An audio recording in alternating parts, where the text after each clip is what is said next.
Hello everyone, it's Bavar from PTC or Port Terra Conglomerate here.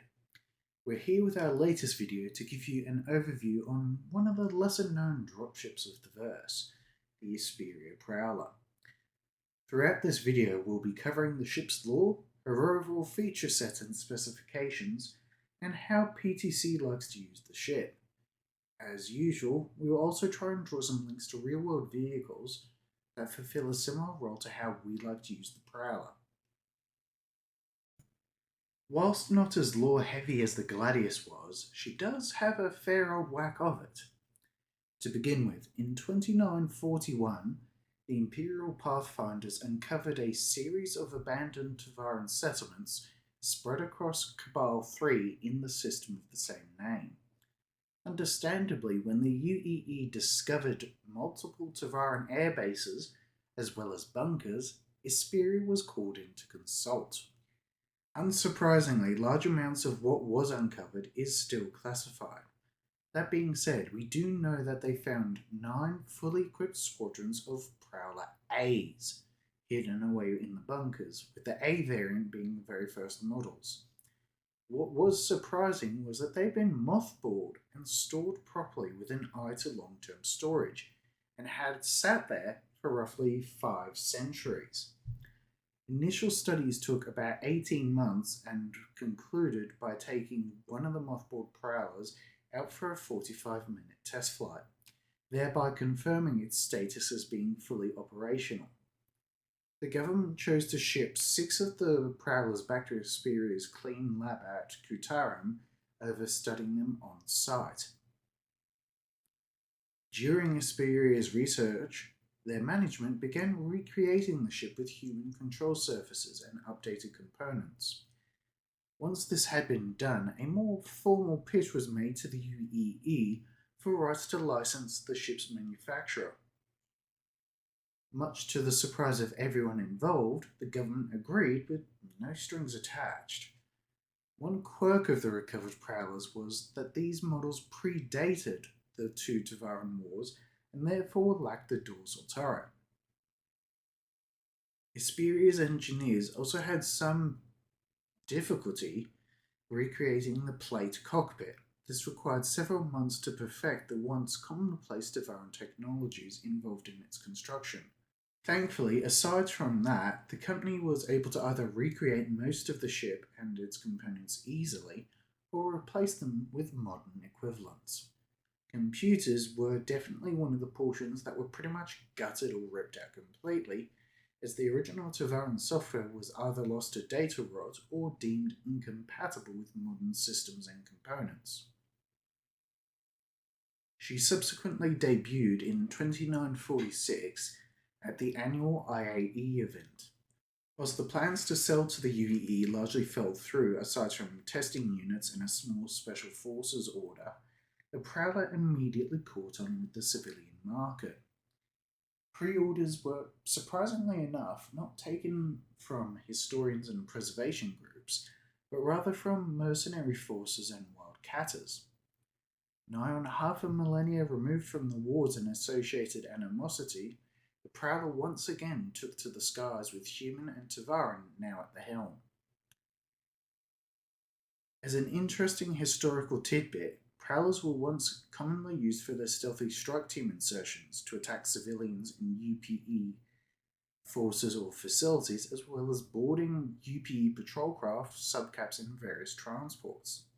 Once aboard, the boarding teams would then act as one, slowly and methodically killing the crew whilst keeping the rest unawares and sabotaging the ship's key systems, likely leaving nothing but a lifeless and booby-trapped wreck behind. As for the Prowler's overall size and features, she's 34 meters long, 33 meters wide, with a height of 15.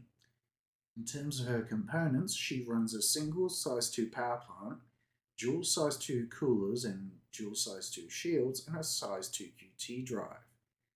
Weapons, she carries dual size 4 gimbaled guns, which can be fixed to size 5, and a dual size 3 gun turret, which when solo crewed defaults to the pilot. She has the standard assortment of countermeasures, and can be yours in-game for a hefty 4.2 and a bit mil. Sadly, she's subject to an unholy trifecta of the alien tax, stealth tax, and dropship taxes. In terms of her special features, she has air shields aiding in troop deployment, as well as landing gear that folds down to act as ballistic shields. Grav-Lev technology aiding in low-level flight, a stealth focus with low-emission engines and hull material construction, and a remote turret.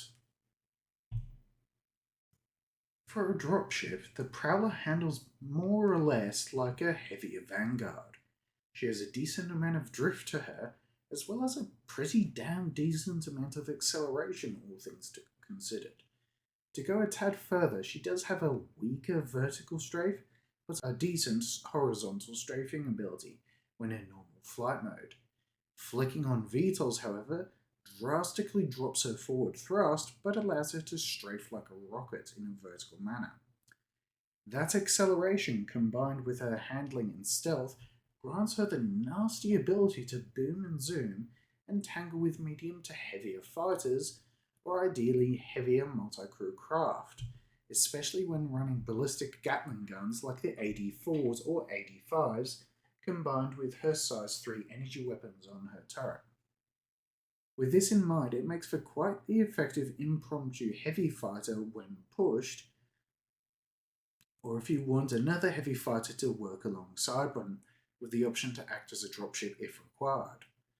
Her only issue in that role is her lack of a missile payload, meaning that a pilot of a Prowler needs to lean on their piloting ability as well as their gunnery, whilst making full use of the ship's stealth and unique handling characteristics to gain any advantage they can in an engagement.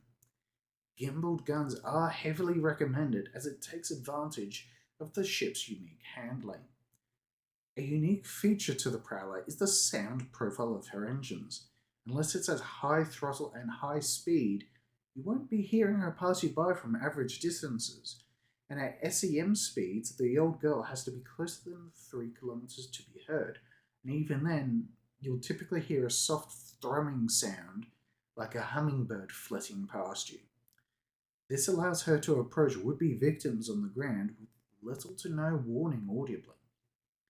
She has an SEM speed of 178, an afterburner speed of 116, and a QT fuel amount of 2,500 litres. As for the Prowler's claim times, she has a standard claim time of 12 minutes and 39 seconds, when expedited 4 minutes and 9 seconds, and you will have to pay the piper here as the cost for that expedited claim time is a hefty 6,345 AUEC. With regards to the Prowler's usage within PTC, we like to use her as a swift and silent stealth insertion craft, able to get in and out with merely a whisper. She, at a push, has also pulled double duty as an ersatz auxiliary heavy fighter whilst supporting other aircraft in operations. As for real-world equivalents in terms of her troop carrying and ground assault role, she can be sort of considered a cross between her MH-60 Stealth Ghosthawk and the CV-22 Osprey in terms of rapid response trooper capability and stealth. With regards to her dogfighting ability, think along the lines of a F-14 or a Su-24, so a bigger, heavier fighter over something that is light and nimble. I hope you've enjoyed this overview of one of our favourite ships in the game and her quite intriguing lore. If you've enjoyed the video, feel free to leave a like or a comment or subscribe if you care to see more of this thing. All that being said, what's your favourite dropship? Are you a vigorous fan of the Valkyrie or a steadfast admirer of the Cutlass Steel? Or perhaps you're one of the few that enjoy the mighty M2 when she's employed as a dropship. This is Bavar from PTC, signing off.